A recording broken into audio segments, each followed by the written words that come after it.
Steve Jobs pensait différemment? Dans un garage encombré de Californie, un jeune homme visionnaire nommé Steve ne voyait pas seulement des circuits et des fils. Il voyait l'avenir. Avec son ami Steve Wozniak, il n'assemblait pas seulement une machine, il plantait la graine d'une révolution. Leur conviction était simple. L'innovation, c'est ce qui distingue un leader d'un suiveur. De ce chaos créatif est né l'Apple I. Ce n'était pas seulement un ordinateur, c'était une promesse. La promesse que la technologie pouvait être personnelle, accessible. Ils ont fondé une entreprise et lui ont donné un nom simple et amical, inspiré d'un verger. Apple. Apple a grandi à une vitesse fulgurante. Steve a poussé ses équipes à créer non seulement des outils puissants, mais aussi des objets d'une beauté et d'une simplicité inégalée.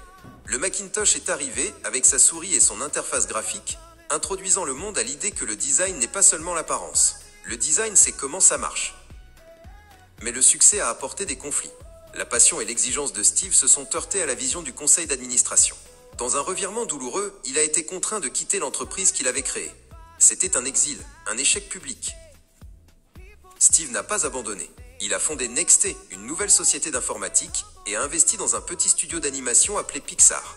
Là, il a contribué à révolutionner le cinéma en prouvant que la technologie pouvait raconter des histoires pleines d'émotions.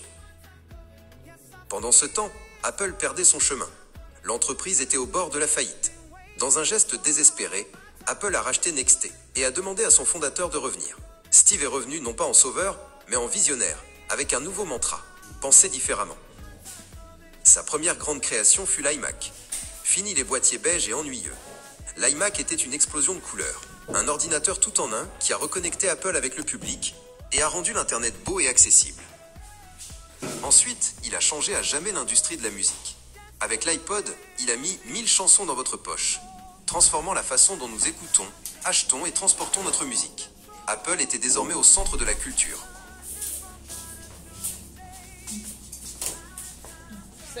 En 2007, il a présenté au monde un appareil qui allait tout changer, l'iPhone.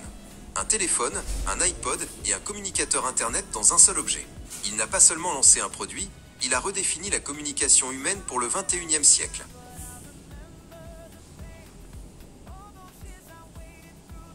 Avant de nous quitter, Steve a offert au monde une dernière révolution, l'iPad. C'était une nouvelle catégorie d'appareils, une fenêtre magique sur le monde numérique. Même si sa santé déclinait, sa vision pour l'avenir restait plus brillante que jamais. Il a passé le flambeau, confiant que l'ADN d'Apple perdurerait.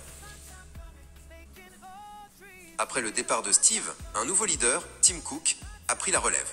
La tâche était immense. Comment suivre les pas d'un géant? Tim a apporté son propre style. Calme, réfléchi et profondément engagé envers les valeurs d'Apple.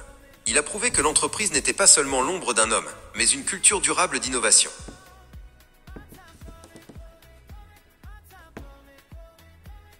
Sous la direction de Tim, Apple a continué d'explorer de nouvelles frontières. L'Apple Watch a mis la technologie à notre poignet et l'entreprise est devenue un leader en matière de protection de la vie privée et de l'environnement. L'héritage de Steve n'est pas seulement dans les produits qu'il a créés, mais dans l'idée qu'avec passion et audace, on peut changer le monde. L'esprit penser différemment est plus vivant que jamais. Steve ne voulait pas seulement créer de beaux produits, il voulait aussi créer de beaux endroits pour les découvrir. Il a imaginé des magasins qui n'étaient pas de simples points de vente, mais des lieux de rassemblement, d'apprentissage et d'inspiration. Les Apple Store sont nés, avec leur design épuré, leurs genius bars et une invitation à toucher et à jouer avec chaque appareil. Avec l'iPhone, une autre idée de génie a vu le jour, l'App Store. Soudain, le téléphone n'était plus seulement un téléphone. C'était une toile vierge pour des milliers de créateurs du monde entier. Des jeux aux outils, en passant par l'art, une nouvelle économie est née, donnant à chacun le pouvoir de créer et de partager ses idées avec le monde. Pour Steve, la perfection n'était pas atteinte quand il n'y avait plus rien à ajouter, mais quand il n'y avait plus rien à enlever. Il a travaillé en étroite collaboration avec son ami et designer Johnny Ive pour traquer chaque détail inutile, pour rendre chaque produit plus simple, plus intuitif, plus humain.